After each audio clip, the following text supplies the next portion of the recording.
Online shopping, बस एक click और काम हो गया। पर कभी सोचा है उस एक क्लिक के पीछे असल में होता क्या है? ये कोई जादू नहीं है, ये एक बहुत बड़ी, एक अदृश्य मशीनरी है। और आज हम इसी मशीनरी के एक एक पुर्जे को खोलकर देखने वाले हैं। ये तो हम सबके लिए रोज की बात हो गई है ना? बस एक क्लिक किया और कुछ ही दिनों में घर के दरवाजे पर एक पैकेज हाजिर। लेकिन ये जो इतना सीधा साधा सा काम लगता है ना, इसके पीछे एक बहुत ही पेचीदा और मजेदार दुनिया छिपी हुई है। तो चलिए आज इसी दुनिया की सैर करते हैं। तो शुरुआत करते हैं सबसे बेसिक सवाल से कि ये ई कॉमर्स आखिर है क्या।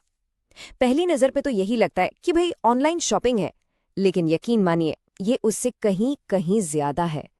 देखिए, ई कॉमर्स सिर्फ पैसा देकर सामान लेने तक ही नहीं है।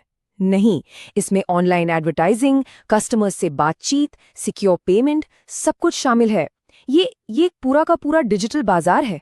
सोचिए, एक ऐसा बाजार जिसकी अपनी गलियां हैं, अपनी दुकानें हैं, सब कुछ ऑनलाइन। और हाँ, ये जो क्रांति है ना, ये कोई रातों रात नहीं हुई है।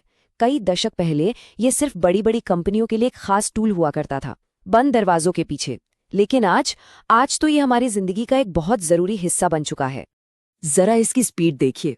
70 के दशक में ये बस बड़ी कंपनियों के बीच की बात थी, मतलब इलेक्ट्रॉनिक तरीके से ऑर्डर भेजना मंगाना। फिर आया 1994, जब पहली बार किसी ने सेफ तरीके से ऑनलाइन कुछ खरीदा। और फिर बस 1 साल बाद Amazon और eBay आ गए और इन्होंने तो पूरा खेल ही पलट दिया। इसे हर किसी के लिए खोल दिया। और आज तो सब कुछ फोन से ही हो रहा है। तो सवाल ये उठता है कि आखिर ये सब काम कैसे करता है। देखिए, इसे समझने का सबसे अच्छा तरीका है एक बिल्डिंग की तरह सोचना। जैसे किसी इमारत की नींव होती है, फिर दीवारें, फिर छत। ठीक वैसे ही ई कॉमर्स की भी अपनी परतें हैं, अपनी लेयर्स हैं। तो देखिए, सबसे नीचे है इसकी नींव, यानी हमारा इंटरनेट और टेलीकॉम नेटवर्क। इसके बिना तो कुछ हो ही नहीं सकता। उसके ऊपर आते हैं रास्ते, जिन पर सारी जानकारी चलती है, जैसे HTTP। इसे आप इंटरनेट के ट्रैफिक रूल्स समझ लीजिए।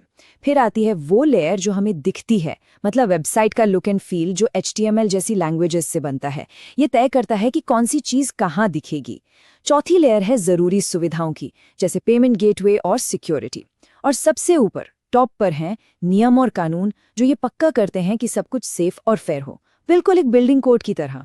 तो इस पूरी बिल्डिंग का स्ट्रक्चर तो समझ आ गया, पर सवाल ये है कि ये बिल्डिंग बनाई किस लिए गई है। देखिए, इस सारी टेक्नोलॉजी के पीछे एक बहुत ही सिंपल सा आइडिया है। कोई किसी को कुछ बेच रहा है, लेकिन ये जो रिश्ता है ना, ये कई अलग अलग रूप ले सकता है। चलिए देखते हैं कैसे।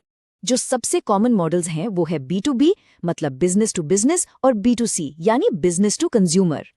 B2B का सीधा सा मतलब है जब एक कंपनी दूसरी कंपनी को कुछ बेचती है। जैसे मान लीजिए कोई कार बनाने वाली कंपनी टायर खरीदती है। और B2C, अरे वो तो हम सब रोज ही करते हैं, Amazon जैसी किसी दुकान से सीधे कुछ खरीदना। लेकिन रुकिए, बात यहीं खत्म नहीं होती।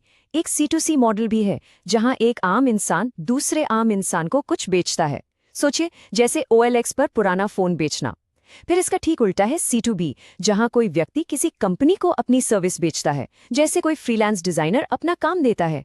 और हाँ, B2G भी है, जहां कंपनियां सीधे सरकार को अपने प्रोडक्ट्स या सर्विसेज बेचती हैं।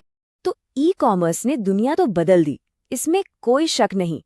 लेकिन ऐसा भी नहीं है कि सब कुछ परफेक्ट है। हर सिक्के के 2 पहलू होते हैं ना, तो इसके भी अपने फायदे और नुकसान हैं। और ये दोनों तरफ है, खरीदने वाले के लिए भी और बेचने वाले के लिए भी। अगर कंपनियों की बात करें तो वो अपना सामान पूरी दुनिया में कहीं भी बेच सकती हैं, खर्चा भी कम आता है। लेकिन कंपटीशन बहुत तगड़ा है और साइबर अटैक का खतरा तो हमेशा ही बना रहता है। वहीं हम जैसे कस्टमर्स के लिए सहूलियत और चॉइस की कोई कमी नहीं। पर हाँ, सामान खरीदने से पहले उसे छू कर देख नहीं सकते और कभी-कभी डिलीवरी में देर भी हो जाती है। लेकिन शायद ई कॉमर्स का जो सबसे बड़ा असर हुआ है ना, वो टेक्नोलॉजी पर नहीं, बल्कि बिजनेस करने के पूरे तरीके पर हुआ है। इसने सही मायनों में पावर का बैलेंस ही बदल कर रख दिया है। सोचिए, पहले कंपनियों का क्या रवैया था? हमने ये बनाया है, अब इसे खरीदो। पूरा फोकस सिर्फ और सिर्फ प्रोडक्ट पर होता था। लेकिन अब वो कहते हैं लोगों को क्या चाहिए, उनकी जरूरत क्या है। अब पूरा फोकस कस्टमर के एक्सपीरियंस पर आ गया है। और ये एक बहुत बहुत बड़ा बदलाव है। और इस बदलाव का असर हर जगह दिख रहा है। अब कंपनी और कस्टमर्स के बीच में जो बिचौलिए होते थे वो कम हो गए हैं। नए प्रोडक्ट्स मार्केट में बहुत तेजी से आते हैं। और सबसे बड़ी बात, ऑनलाइन रिव्यूज। इनकी वजह से अब किसी भी ब्रांड की इज्जत, उसकी रेप्यूटेशन पूरी तरह से ट्रांसपेरेंट हो गई है।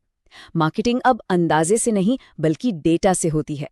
मतलब अब लोगों को वही एड्स और सजेशंस दिखाए जाते हैं जिनमें उनकी दिलचस्पी होने की संभावना हो। तो अब आगे क्या?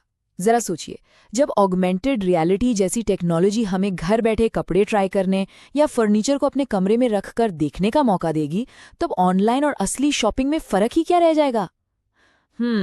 ये एक ऐसा सवाल है जो आने वाले सालों में बिजनेस की दुनिया का नक्शा तय करेगा।